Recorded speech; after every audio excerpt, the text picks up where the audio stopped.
Hoje, vamos mergulhar na vida e no legado de um dos participantes da Segunda Guerra Mundial, um dos líderes militares mais enigmáticos e eficazes, porém desconhecidos, Hermann Bauk.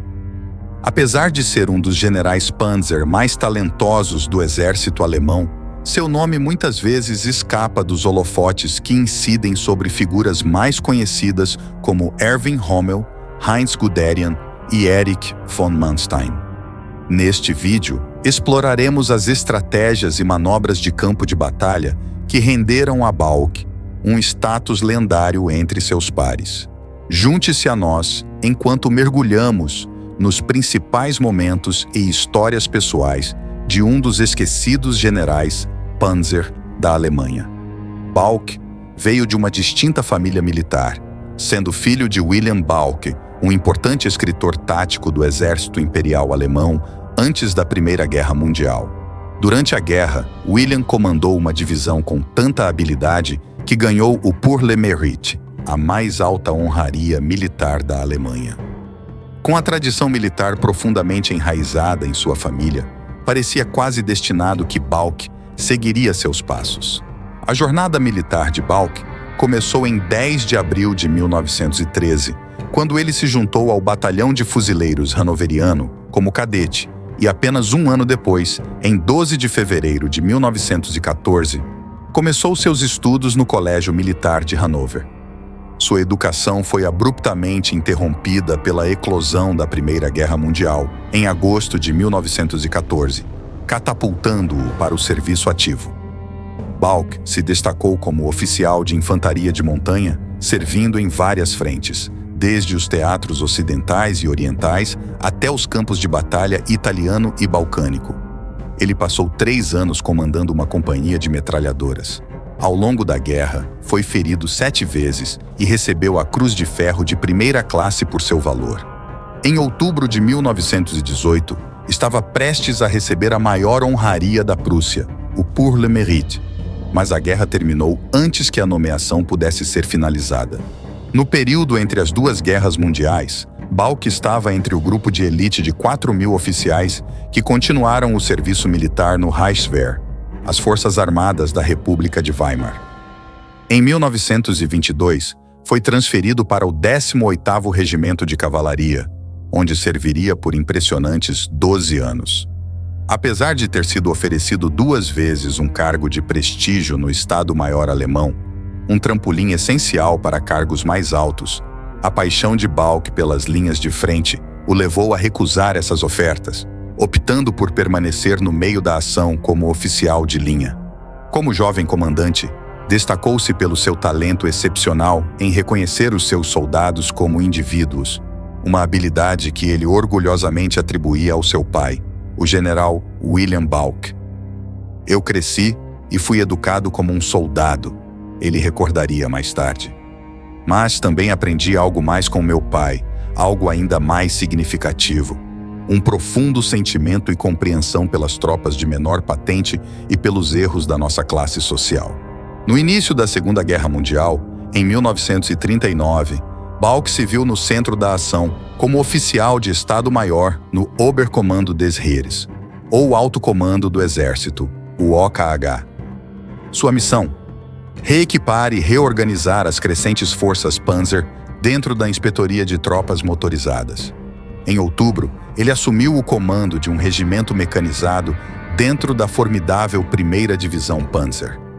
Quando a Batalha da França estourou, o regimento de Bauk estava na vanguarda do corpo de tanques de Guderian.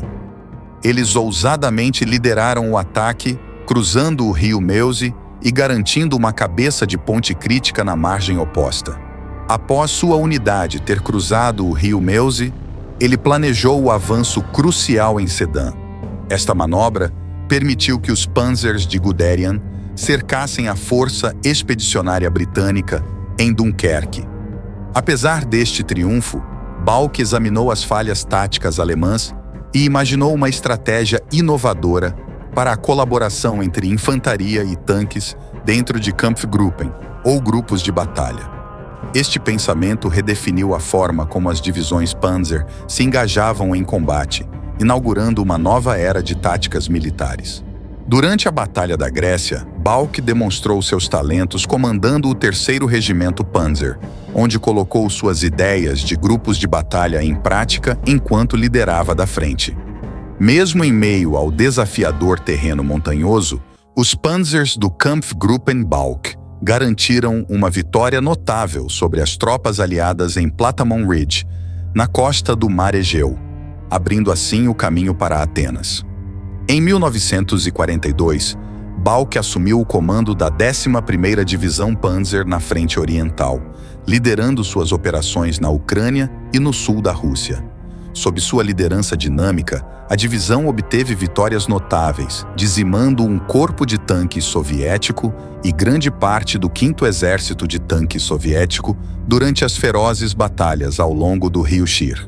No Rio Shir, Balck, comandando uma única divisão Panzer, quase aniquilou o 5º Exército de Tanques soviético. Da mesma forma, no início de 1945 em Budapeste, Balck lançou um ataque contra 45 divisões russas, com apenas 7 divisões alemãs. Seu desempenho extraordinário lhe rendeu a Cruz de Cavaleiro com folhas de carvalho, espadas e diamantes, uma das honrarias mais prestigiosas concedidas a oficiais militares durante a guerra.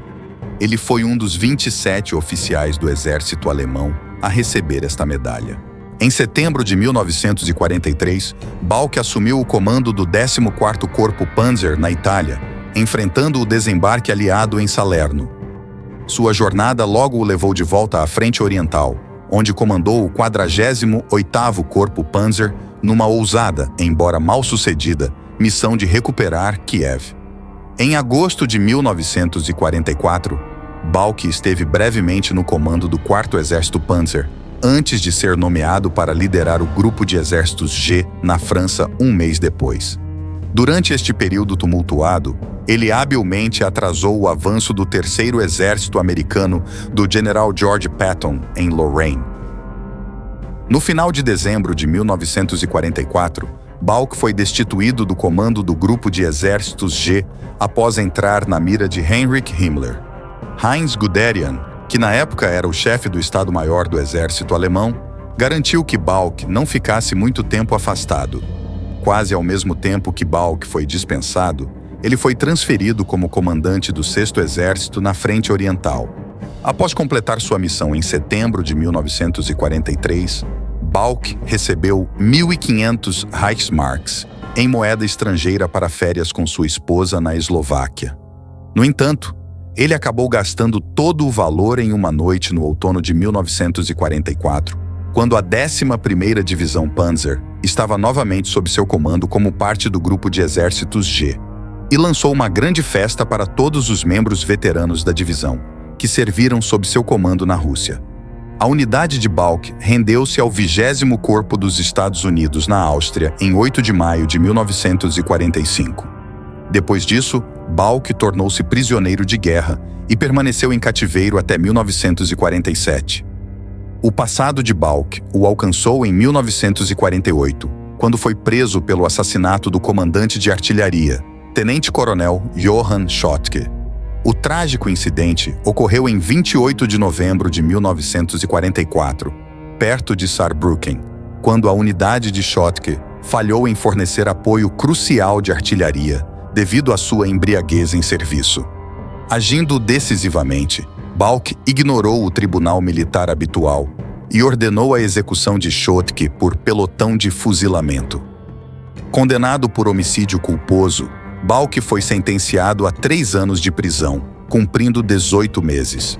Em novembro de 1944, Balck ordenou aos civis de Gérardmer, França, para evacuarem em direção às linhas aliadas. O que se seguiu foi uma série de batalhas ferozes que quase varreram a cidade do mapa. Além disso, um tribunal militar francês em Colmar impôs uma pena de 20 anos de trabalhos forçados pelo seu envolvimento na Operação Waldfest de Terra Arrasada, embora ele nunca tenha sido extraditado para cumprir esta sentença. Algumas das batalhas que Balck comandou foram escritas no livro Panzer Battles, o livro de memórias do ex-general Friedrich von Mellenthin, que também serviu sob o comando de Erwin Rommel e Heinz Guderian. Mellenthin conheceu Balck quando a divisão Panzer de Balck estava sob o comando do Corpo Panzer, onde Mellenthin serviu como chefe do Estado-Maior. Após a derrota dos Estados Unidos na Guerra do Vietnã, os reformadores do exército voltaram suas atenções para a condução do serviço, de volta ao seu papel tradicional da Guerra Fria: defender a OTAN de uma potencial invasão soviética na Europa Ocidental. Eles enfrentaram uma tarefa séria: elaborar uma estratégia para superar o numericamente superior Exército Vermelho. Eles buscaram conselhos de especialistas com histórico de sucesso: Balck e Mellenthin. Os veteranos experientes visitaram a América no final da década de 1970 e no início da década de 1980 como consultores militares, participando de simpósios, conferências e jogos de guerra. Seus pensamentos deixaram uma impressão nos militares americanos. Os relatos vívidos de Balck sobre suas batalhas na Frente Oriental cativaram o público. O general William Dupuy, então comandante do Comando de Treinamento e Doutrina, até descreveu Balck como o melhor comandante de divisão do exército alemão. Mas por que Balck não era um nome militar conhecido como Rommel, Guderian ou Manstein? Apesar de seu registro militar, ele recebeu quase nenhum reconhecimento após a guerra.